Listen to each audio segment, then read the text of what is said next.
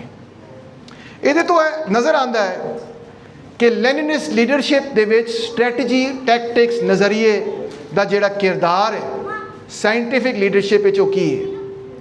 نظریے دے ہوتے لینن ٹس تو مس نہیں ہوندا سی.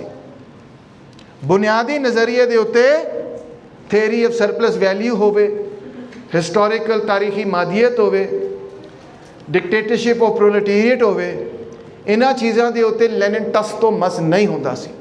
ٹوٹل انفلیکسیبلٹی تھوڑی جی بھی ڈیویشن ہوئے تو فوراً پھڑ لینا سی کہ یہ گل کی کیتی غلط گل ہے گی. دوجا لیول ہے گا اسٹریٹجی دا.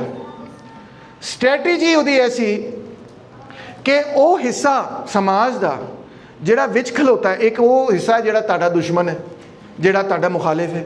ایک وہ حصہ جڑے تہاڈے دوست نے. کچھ حصہ ایسا بھی ہے گا نا کہ جڑے نہ تہاڈے دوست نے نہ تہاڈے مخالف نے. تو لینن کہندا ہے وہ حصہ جڑا ہے انٹرمیڈیٹ جڑا وچلا کھلوتا ہے انہاں نو خام خواہ دشمن نہیں بناونا. انہاں نو خام خواہ دشمن نہیں بنانا. انہاں نو وہ دوست نہیں بنن گے تہاڈے مگر دشمن جو بھی سہارا نہ ملے انہاں دا. پہلے اپنے بڑے دشمن نو تسی پھڑنا ہے پھر دوجے مخالف نو ویکھاں گے. اس کو کہتے ہیں اسٹریٹجی. دوجی گل ایسی کہ ਟੈਕਟਿਕਸ, ਜਿਹੜੇ ਮੌਕਾ ਪਰਸਤ ਲੀਡਰਾਂ ਸਨ ਉਹ ਇੱਕ ਵੇਲੇ ਦੀ ਟੈਕਟਿਕਸ ਨੂੰ ਚੰਗਾ ਸਮਝ ਕੇ ਉਹਨੂੰ ਹੀ ਹਮੇਸ਼ਾ ਹਰ ਵੇਲੇ 'ਚ ਅਪਲਾਈ ਕਰਨ ਦੀ ਕੋਸ਼ਿਸ਼ ਕਰਦੇ ਸਨ। ਇੱਕ ਵੇਲੇ 'ਚ ਜਨਰਲ ਸਟ੍ਰਾਈਕ ਹੋਈ ਤੇ ਉਹਨਾਂ ਨੇ ਸਮਝਿਆ ਕਿ ਹਰ ਵੇਲੇ ਜਨਰਲ ਸਟ੍ਰਾਈਕ ਹੋਣੀ ਚਾਹੀਦੀ ਹੈ, ਜਿਵੇਂ ਟ੍ਰੋਟਸਕਾਈਟਸ ਨੇ। ਇੱਕ ਵੇਲੇ 'ਚ ਗੁਰੀਲਾ ਵਾਰ ਕਾਮਯਾਬ ਹੋਈ ਤੇ ਉਹਨਾਂ ਨੇ ਸਮਝਿਆ ਕਿ ਹਰ ਵੇਲੇ ਹੀ ਆਰਮ ਸਟਰਗਲ ਗੁਰੀਲਾ ਵਾਰ ਹੋਣੀ ਚਾਹੀਦੀ ਹੈ, ਇਹੀ ਸਿਰਫ ਰਸਤਾ ਹੈਗਾ ਕਾਮਯਾਬੀ ਦਾ। ਇੱਕ ਵੇਲੇ 'ਚ ਟ੍ਰੇਡ ਯੂਨੀਅਨਿਜ਼ਮ ਕਾਮਯਾਬ ਹੋਇਆ ਤੇ ਉਹਨਾਂ ਨੇ ਸਮਝਿਆ ਕਿ ਟ੍ਰੇਡ ਯੂਨੀਅਨਿਜ਼ਮ ਹੀ ਕਰਨਾ, ਹੋਰ ਕੁਝ ਕਰਨਾ ਹੀ ਨਹੀਂ।